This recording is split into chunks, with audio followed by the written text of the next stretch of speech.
Premier exemple de ce chapitre sur les espaces vectoriels, où on vous donne trois ensembles dans trois espaces différents. R3, l'ensemble des fonctions et l'ensemble des matrices. On vous demande de montrer que ces trois ensembles sont des espaces vectoriels. Comme je vous l'ai dit dans la vidéo de Poly, la vidéo de cours, pour montrer qu'un ensemble est un espace vectoriel, on ne va surtout pas utiliser la grosse définition d'espace vectoriel, on va plutôt montrer que ces ensembles sont des sous-espaces vectoriels de gros ensembles, donc on sait déjà que ce sont des espaces vectoriels justement. Alors commençons par ce premier exemple. Donc ici l'ensemble des éléments de R3 qui vérifie première coordonnée plus 2 fois la deuxième moins la troisième égale à 0. Du coup ici on va montrer que F, donc F c'est un sous-ensemble de quoi de R3, du coup montrons que F est un sous-espace vectoriel, que je note dans SEV pour sous-espace vectoriel de R3. Pour cela il y a deux étapes. Première étape, il faut montrer que l'élément nul, l'élément neutre, l'élément 0 appartient à cet ensemble. Donc la question que je vais me poser, c'est est-ce que le vecteur nul, est-ce qu'il appartient à F? Voilà la question que je me pose. Alors vérifions. Si je fais première coordonnée de vecteur nul, c'est-à-dire 0, plus 2 fois la seconde coordonnée, c'est-à-dire plus 2 fois 0, plus, pardon, moins troisième coordonnée, c'est-à-dire moins 0, est-ce que cela vaut bien 0? La réponse est oui. Donc, premier élément, le 0, je vais préciser de R3, le vecteur nul, appartient bien à F. Deuxième point à vérifier, donc celui-ci va plutôt être assez simple et assez direct comme ça. En général, il n'y aura pas de gros calculs à faire pour ce premier point. Deuxième point, on va prendre deux éléments quelconques dans F, donc soit deux éléments quelconques, je vais appeler par exemple U et V, donc U et V dans F. Alors, pourquoi je mets dans F au carré? C'est pour dire que là, j'ai considéré le couple, j'ai pris des parenthèses, U est dans F et V est dans F. Et je vais prendre aussi ce qu'on appelle un scalaire. Donc un scalaire, c'est une constante. Ça va être soit un réel si on considère un sous-espace vectoriel réel, soit un complexe si on considère un sous-espace vectoriel complexe. Ici, je suis dans le cas des réels, du coup je prends lambda appartient à F. Ce que je dois faire, c'est montrer que lambda U plus V appartient à F. Si j'arrive à montrer ceci, j'aurais montré que c'est un sous-espace vectoriel de R3 et donc en particulier un espace vectoriel. Comment faire ceci? Quand vous êtes là, vous regardez, montrez qu'un vecteur, qu'un élément est moins F, ça revient à, regardons, il faut que la première coordonnée, plus 2 fois la deuxième moins la troisième, soit égale à 0. Du coup, c'est une histoire de coordonnées. Donc là, qu'est-ce qu'il faut que je fasse? Il faut que je donne des coordonnées à U et à V. Donc, quelles vont être les coordonnées de U et de V? Je vais noter. U, je vais appeler ces coordonnées U1, U2, U3 par exemple. V, je vais appeler ces coordonnées V1, V2 et V3. Et la question que je me pose, c'est le vecteur qui s'appelle ici lambda U plus V. Quelles sont ses coordonnées? Lambda U plus V, dans ce cas-là, ses coordonnées, elles valent lambda U1 plus V1, lambda U2 plus V2 et lambda U3 plus V3. Et pour fixer les idées, je vais les appeler X, Y et Z. Qu'est-ce que je dois faire? Je dois calculer X plus 2 fois Y moins Z. Faisons-le.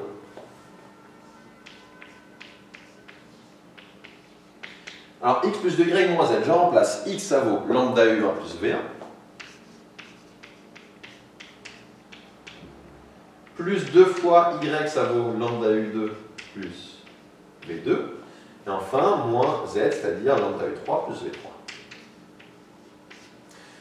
Une fois que je suis là, qu'est-ce que je vais faire? Je vais regrouper ensemble les u, ensemble les v, et je vais voir si je peux en dire quelque chose. Et quand je vais regrouper ensemble les u, je vais en même temps factoriser par le lambda qui est un facteur commun à tous les termes égaux de u. Alors je vais avoir un lambda facteur de quoi? Là j'ai u1, là je vais avoir du plus de u2, et là je vais avoir du moins u3. Plus, en termes de v, je vais avoir ici j'ai v1, là j'ai 2v2, et là j'ai moins, le moins ici, v3. Est-ce que je peux dire quelque chose de ces quantités-là? Moi, qu'est-ce que je sais sur U et V? Je sais une seule chose, c'est que U et V appartiennent à F.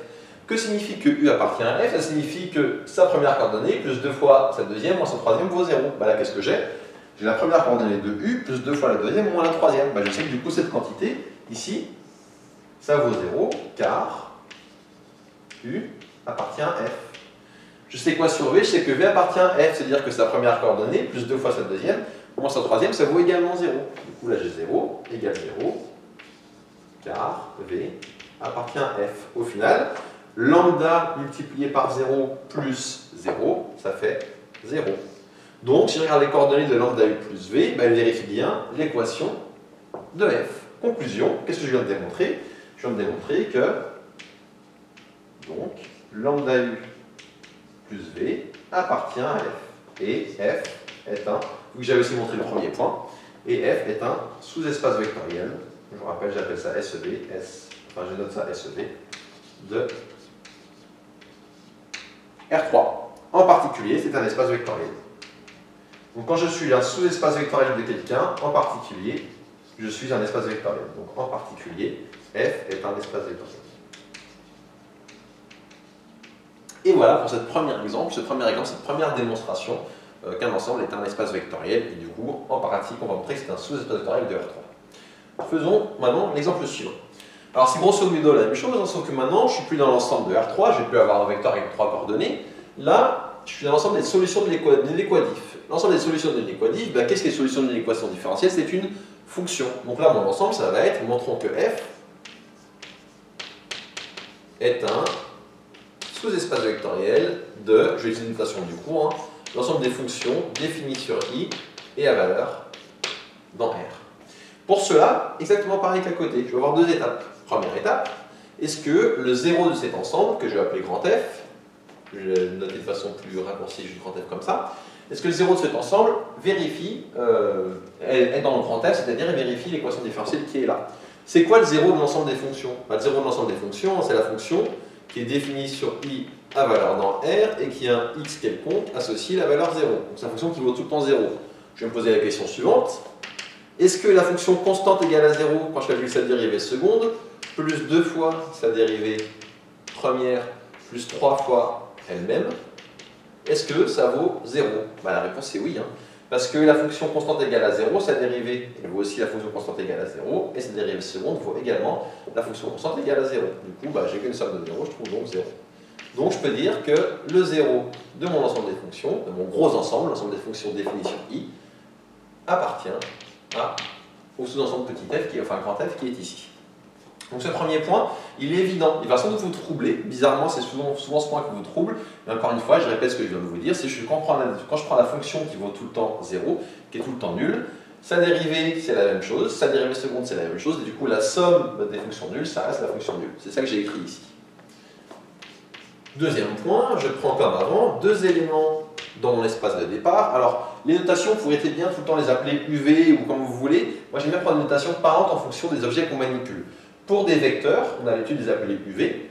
Pour des fonctions, on a plutôt l'habitude de les appeler, par exemple, F et G. Donc là, je vais les appeler soit F et G. Donc, un couple d'éléments dans mon ensemble de départ. Donc, FG appartient à F carré, ça veut dire que F est dans F et G est dans F aussi. Et lambda appartient à R. Et il faut que je montre que lambda F plus G, que je vais appeler Y, je le mets en dessous, je montre que lambda F plus G appartient à F, et pour coller avec les notations, je vais appeler ça Y. Donc j'appelle cette fonction Y, lambda F plus G. Qu'est-ce que je dois faire? Je dois calculer Y seconde plus 2 Y prime plus 3Y, et je dois voir si ça vaut 0. Y seconde, ça vaut lambda F plus G seconde. Je vais vraiment tout détailler. Plus 2 Y prime, ça va être plus 2 lambda F plus G prime. Plus 3 Y, ça va être plus 3 lambda F plus G. Je vais essayer d'écrire un peu mieux pour pas que vous confondiez les G et les Y. Là, c'est un G. Là, c'est un G. Et là, c'était des Y. Je crois que ça se voit. Comment je vais calculer ceci? Ben, en fait, une phrase que je vous ai déjà dit quelques fois, les années précédentes, sans que vous sachiez ce que ça veut dire, mais je vous dirai que je vous l'expliquerai maintenant, et que vous avez même sans doute entendu avant moi, on dit que la dérivée est ce qu'on appelle linéaire. Alors linéaire, on va bientôt le voir dans le chapitre, mais ça signifie quoi? Vous savez tous normalement que la somme, la dérivée d'une somme, c'est la somme des dérivées, et que quand je multiplie par une constante, pour la dérivée, je peux sortir cette constante. Ben là, je vais utiliser ça. Pour dire que lambda f plus g le tout seconde, ben c'est ma constante lambda fois f seconde, plus g seconde. Pareil, je vais avoir 2 facteurs de lambda f prime plus g prime. Et là, je vais essayer mon plus 3 lambda f, fois facteur 3 ici si je veux, plus 3g. Je vais faire maintenant comme à côté, c'est-à-dire je vais regrouper ensemble, là c'était u et v, je vais regrouper les f et les g. Quand je regroupe les f et les g ensemble, j'obtiens, alors pour les f, j'ai tout le temps un lambda en facteur, je vais avoir lambda facteur de f seconde qui est là, plus 2f prime, et plus 3f. Et pour les g, je vais avoir ici g seconde plus 2g' et plus 3g. G, là, c'est un g aussi, et là, c'est un g aussi. Qu'est-ce que je peux dire de ça? Bah, regardons, qu'est-ce que je sais sur f? Je sais une seule chose sur f, c'est que f appartient à f, enfin petit f appartient à grand f, et donc la fonction petit f est solution de cette équation différentielle. Autrement dit, f seconde plus 2f' plus 3f, ça vaut 0. Qu'est-ce que c'est sur g? Bah, exactement la même chose. G appartient à un ensemble grand f, donc g est solution de cette équation différentielle, et conclusion, cette somme ici vaut également 0. Au final, lambda fois 0 plus 0, ça fait 0. Petite précision sur tous ces zéros. Alors là, je vais peut-être aller un peu vite, mais là, c'est un bon exemple pour essayer de vous expliquer les nuances entre les différents zéros et vous dire que par la suite, je ferai plus ces nuances-là. Qu'est-ce que je veux dire par là? Là, vous avez 0 de grand f et là, vous avez 0. Quelle est la différence? Ce 0 de grand f, c'est la fonction qui vaut tout le temps 0. Ce 0 ici, c'est le réel 0.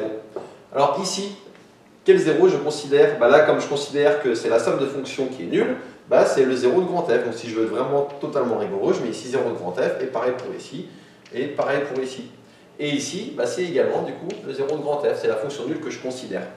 Si je voulais avoir le 0 réel, il faudrait que je mette y seconde de x plus 2y' de x plus 3y de x. Dans ce cas-là, je ne serais plus dans l'ensemble des fonctions, mais dans l'ensemble des réels, et je mettrais du coup le 0 classique sans aucun indice. Pour ne pas vous embrouiller avec ça, à terme, je mettrai juste 0 partout.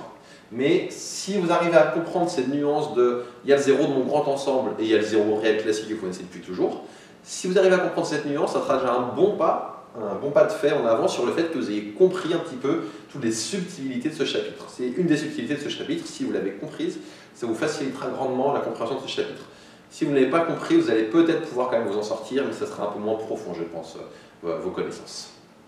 Et bref, je termine cet exemple. Qu'est-ce que je viens de montrer? Que ma fonction y qui était lambda f plus g vérifie cette équation différentielle, donc qu'elle appartient à grand f, et donc je viens de montrer que lambda f plus g appartient à grand f. Conclusion, j'ai pris un f et un g quelconque dans grand f, j'ai pris un lambda quelconque, j'ai trouvé que lambda f plus g reste dans grand f, donc je peux dire que grand f est un sous-espace vectoriel du gros ensemble de l'ensemble des fonctions de i dans R. En particulier, c'est un espace vectoriel. Donc en particulier, grand F est un espace vectoriel. Troisième exemple, pour bien essayer de voir, donc maintenant on va manipuler des matrices. Donc on dit que l'ensemble des matrices diagonales de taille n est un sous-espace vectoriel. Alors pour ça, pareil, on va montrer que montrons que DNC est un sous-espace vectoriel du gros ensemble qui est ici le gros ensemble des matrices. Donc les matrices hop, de taille n à coefficient complexe. Ici, ça ne va pas changer grand-chose à part une chose, vous allez voir.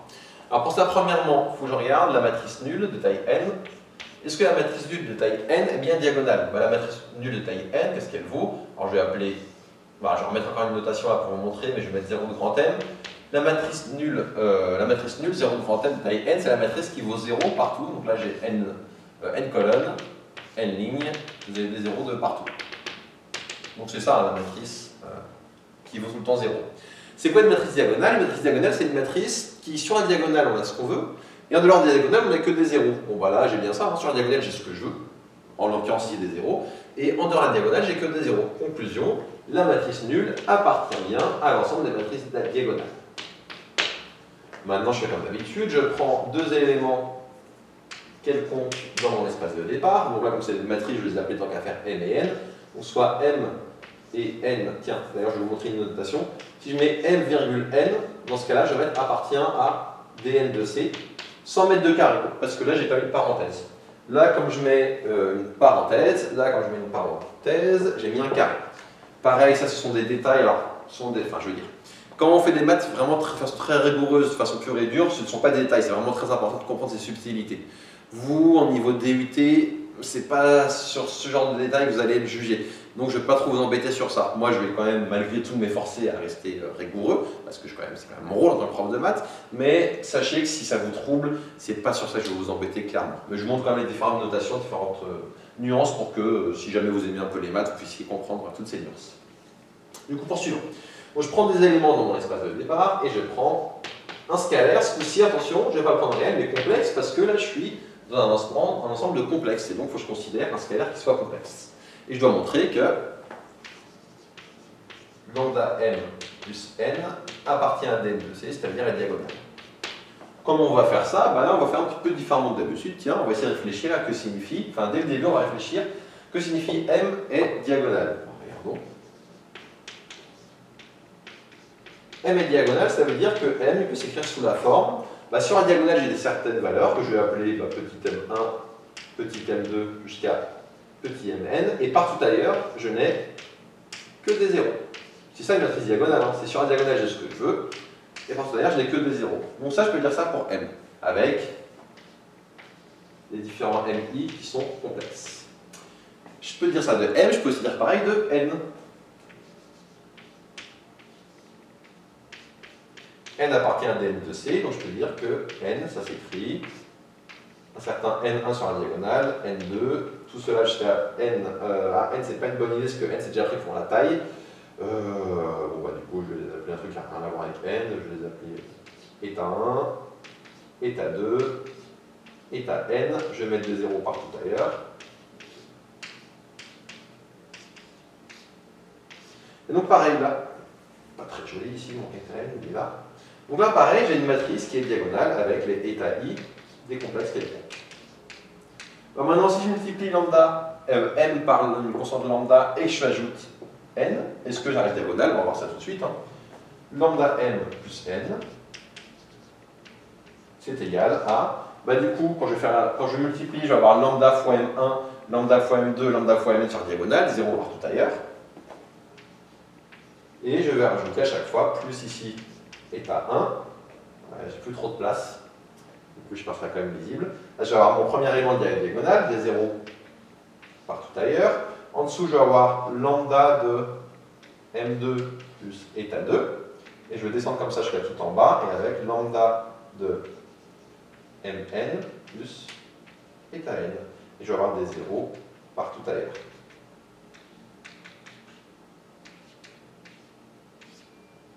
Désolé, ça devient un peu déformé. Mais je voulais avoir cette troisième sur le même tableau pour pouvoir récapituler après. Bon, du coup, on voit bien qu'elle est diagonale. J'ai que des zéros. Je vais faire mes zéros un petit peu mieux ici. Donc ça va aller jusque là. Mon zéro il est là et il est là. J'ai que des termes sur la diagonale, des zéros partout ailleurs. Conclusion, ce que je peux dire, c'est que cette matrice est bien diagonale. Autrement dit, elle appartient à dn de c. Et donc, j'ai pris deux éléments quelconques dans dn de c. Un scalaire, une constante quelconque, et j'ai montré que lambda m plus n restait dans dn de c, donc c'est la définition d'être un sous-espace vectoriel. Et donc je peux dire que, je vais faire la conclusion ici comme ça, donc je peux dire que dn de c est bien un sous-espace vectoriel de l'ensemble des matrices de taille n à coefficient complexe. Alors, quels sont les points communs dans ces trois exemples? Bah, les points communs, c'est que la démarche est tout le temps la même. C'est-à-dire, d'abord, je montre que 0 de mon gros ensemble est bien dans l'ensemble dont je montrais que c'est un sous-espace vectoriel. Et je prends après deux éléments quelconques dans l'ensemble de départ, un scalaire quelconque, et je montre que lambda fois le premier élément plus le second élément reste dans l'ensemble dont je montrais que c'est un sous-espace vectoriel. Ça va tout le temps marcher pareil. Quels vont être les autres points communs? Bah, après, une fois que vous avez écrit ça, vous regardez la définition pour savoir de quoi vous voulez partir. Là, j'avais des infos sur les coordonnées, du coup, j'ai pris les coordonnées de mes vecteurs. Là, j'avais une info sur des équadifs, donc sur des dérivés. Bah, du coup, j'ai calculé les dérivés, fait la somme, et regardé si l'équadif a été vérifié. Là, j'avais des infos, on va dire, esthétiques, visuelles. J'ai une matrice diagonale, du coup, j'ai considéré une matrice diagonale et j'ai regardé si ça restait diagonale. Ça, c'est le point commun. Quel est l'autre point commun qui est ultra important? C'est qu'à chaque fois, dans chacun de mes raisonnements, j'ai un moment utilisé le fait que U et V soient dans F. Là, j'ai dit car U est dans F. Là, j'ai mis car V est dans F. Là, j'ai bien mis à quel endroit? Ah, bah là, je voulais l'écrire, vous voyez. Tout à l'heure, ça permet de revenir en arrière. Pourquoi j'avais ça? Je vais vous le dire, mais c'est car F appartient à F et car G appartient à F. Donc tout à l'heure, je l'avais dit, mais j'ai oublié de l'écrire, mais je l'ai bien utilisé. J'ai bien utilisé que f et g étaient dans mon espace de départ, et ici, je l'ai utilisé à cet endroit-là, que m était dans DNC et n aussi. Si à aucun moment vous n'avez utilisé le fait que vous prenez des éléments dans votre espace que vous considérez au départ, c'est que votre raisonnement est sans doute totalement vide et totalement faux. Un peu comme pour ceux qui ont déjà fait de la récurrence, c'est pas un programme du DUT, du coup on l'a pas fait ensemble, mais quand vous faites un raisonnement par récurrence, si à aucun moment vous me dites d'après l'hypothèse de récurrence dans vos démonstrations, c'est que vous êtes bourré quelque part dans la démonstration.